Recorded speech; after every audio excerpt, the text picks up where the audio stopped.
aplicai o vosso coração aos vossos caminhos. Subi o monte e trazei madeira e edificai a casa, e dela me agradarei, e eu serei glorificado, diz o Senhor. Olhastes para muito, mas eis que alcançastes pouco. E esse pouco, quando trouxeste para casa, eu lhe assoprei. O Senhor assoprou. Por quê? Diz o Senhor dos Exércitos: por causa da minha casa que está deserta, e cada um de vós corre à sua própria casa. Por isso retém os céus a chuva, e a terra retém os seus frutos. E fiz vir a seca sobre a terra, e sobre os montes, e sobre o trigo, e sobre o mosto, e sobre o azeite, e sobre o que a terra produz, como também sobre os homens e animais. E aí você poderia continuar lendo esse texto, mas aqui já foi suficiente. O Senhor está falando nesse texto acerca da motivação do coração. Por muitos anos eu preguei esse texto e já ouvi muitos pastores falarem acerca desse texto, quando vem trazer as ofertas, os dízimos. E é verdade, é exatamente isso aqui que acontece. Mas o Senhor abriu os meus olhos um dia para algo que eu não tinha visto ainda. O Senhor falou para mim olhar nesse texto e olhar com os olhos missionários. E eu comecei a olhar então como um missionário, olhando desse texto. Eu comecei a observar o seguinte: a igreja de Deus, a igreja do Senhor, ela é composta por membros. Paulo lá em 1 Coríntios capítulo 12, ele fala isso, ele fazendo analogia aos membros do corpo. Agora o pastor me fez quase rir aqui na hora que ele falou membra. Me lembrei os membros do corpo. Paulo, fazendo essa analogia, ele estava fazendo referência às diferentes funções do corpo, que se enquadra exatamente dentro das funções da igreja. Ou seja, cada um é um membro no corpo, e cada um é tão importante como todo o corpo. Cada um de nós temos uma função dentro do corpo de Cristo, e Deus quer que você exerça o seu papel para que o corpo funcione da forma correta. Quando um membro não funciona bem, todo o corpo sofre. Quando um dedo está enfermo, se você já fez essa experiência, já teve essa experiência de estar talvez batendo um martelo em um prego, e de repente o martelo escapou e pegou no seu dedo, e o seu dedo então na hora feriu-se. E será que você sentiu a dor só no dedo? Você gritou: oh, dedo, bem feito, você era feio mesmo. Que bom, deixa eu quebrar o resto. Bateu o martelo, eu não te quero mesmo comigo. Por que você não fez isso? Porque você sentiu a dor até na nuca, até no cérebro, até no cabelo, não é isso? Até o cabelo sente essa dor, porque é terrível. Independente de qual seja a parte do corpo, todo o corpo sofre. E Paulo então, quando ele fez essa analogia, dizendo que o corpo tem vários membros, assim como a igreja tem vários ministérios, eu entendi então, assim como o corpo de Cristo tem várias igrejas locais ao redor da terra. E o Espírito Santo então falou comigo: é aí que está o problema. Está cheio de igrejas hoje trabalhando com a visão egoísta. Muitas igrejas que não se preocupam com o corpo de Cristo. A igreja que está nos Estados Unidos deve se preocupar com a igreja que está lá na África, deve se preocupar com a igreja que está lá na Índia, deve se preocupar com a igreja que está lá na Europa, deve se preocupar com a igreja que está lá no Brasil, deve se preocupar com todo o corpo de Cristo. Pastor, nós não conseguimos fazer tudo, mas nós conseguimos fazer um pouquinho para cada lado. Um pouquinho para cada lado, se nós fizermos, nós vamos fazer muitas coisas. E Deus disse então o seguinte: meu povo está trabalhando muito, mas não está colhendo. Você já viu que tem pastores por aí, pastor Carlos, pastor Paulo, igrejas, o povo tem trabalhado. Não é que não tem trabalhado. O crescimento não vem, não há resultado nas igrejas, e não é porque o povo não tem trabalhado. Você vai falar com esses pastores, você chega nas suas igrejas, você percebe que o povo trabalha. O povo tem trabalhado. Não é questão de trabalho, às vezes você não consegue nem falar com eles porque estão trabalhando muito. O problema é que o resultado não está vindo. Eles semeiam muito, mas colhem pouco.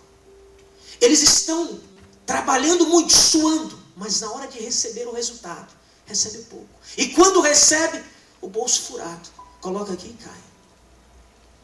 E o pouco que consegue pegar, a Bíblia diz que quando chega na casa, o Senhor assopra. Sabe por que isso? Porque essas pessoas provavelmente têm trabalhado com a visão só para a igreja local. Têm se preocupado somente com aquilo que estão fazendo em Jerusalém, que foi o maior e o pior problema que aconteceu na igreja do início, na igreja lá em Jerusalém. Jesus não disse, daqui a pouco eu vou entrar nesse assunto, para que eles ficassem só em Jerusalém. E eles estavam trabalhando ali naquele lugar e esqueceram-se do corpo de Cristo. Queridos, se todas as igrejas, somente no Brasil, ou somente as igrejas nos Estados Unidos, cada igreja local como esta, fizesse o que Deus tem chamado nós para fazermos, para o trabalho missionário, eu te garanto que em pouco tempo o mundo inteiro seria diferente. Eu não estou dizendo que essa igreja não está fazendo o que deveria fazer. Eu ouvi, por acaso, excelentes notícias acerca do trabalho dessa igreja. O pastor Paulo compartilhou comigo muitas coisas acerca dos trabalhos missionários dessa igreja. Eu me alegro por isso. E peço a Deus que continuem. Que vocês possam ter a bênção de Deus para continuar. E que Deus capacite-os muito mais. Mas esse versículo fala da motivação. Se você ver talvez por aí algumas coisas que não têm acontecido, talvez a motivação tenha sido diferente. Deus não dá o crescimento se a motivação não é correta. Deus não dá frutos. Deus retém a chuva nos céus. As chuvas não caem porque a motivação está errada. Se nós recebêssemos os frutos que nós temos pedido a Deus com a motivação errada, então as coisas não iam acontecer para a expansão do reino.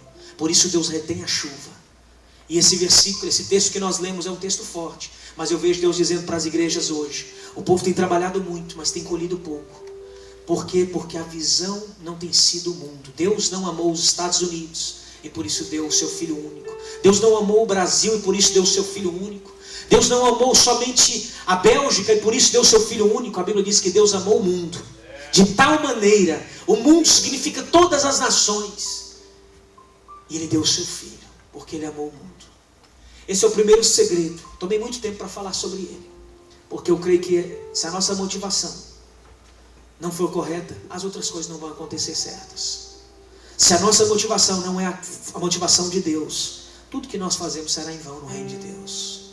Então hoje a primeira coisa que eu peço a você, para você refletir acerca de um verdadeiro avivamento na sua vida: qual é a sua motivação? O que você vai fazer com esse avivamento? Você vai vender as pombas, como Jesus chegou no templo e viu as pessoas vendendo as pombas, que a pomba tem símbolo de unção.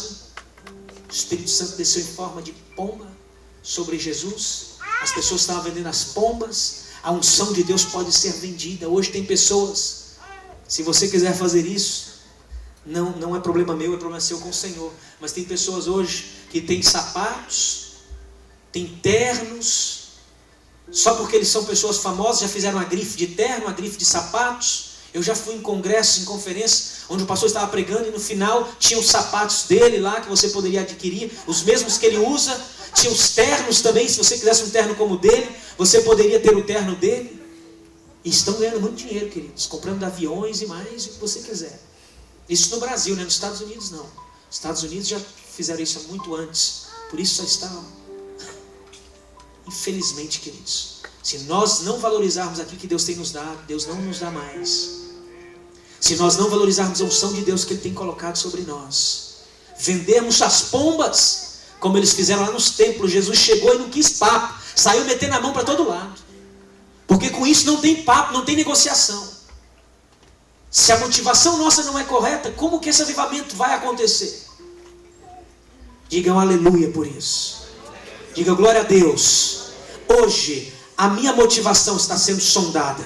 Diga: hoje a minha motivação está sendo sondada. O Espírito Santo não vai me permitir continuar com uma motivação errada, em nome de Jesus. Aplauda bem forte Jesus por isso.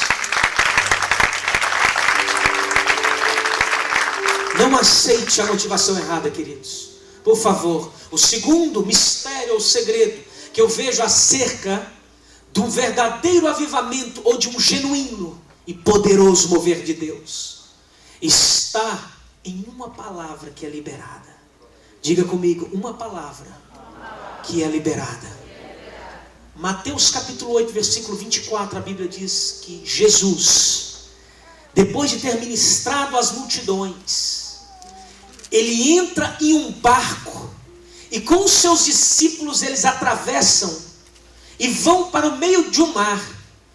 E lá no meio desse mar, o versículo 24 diz: Jesus estava dormindo. Diga comigo, Jesus estava dormindo. E lá naquele momento, uma grande tempestade vem e ataca os discípulos. Eles ficam com muito medo. Eles ficam atemorizados. Aquela tempestade foi muito forte. E a Bíblia diz que Jesus estava dormindo. Quando Jesus estava dormindo, a tempestade estava trazendo medo aos discípulos.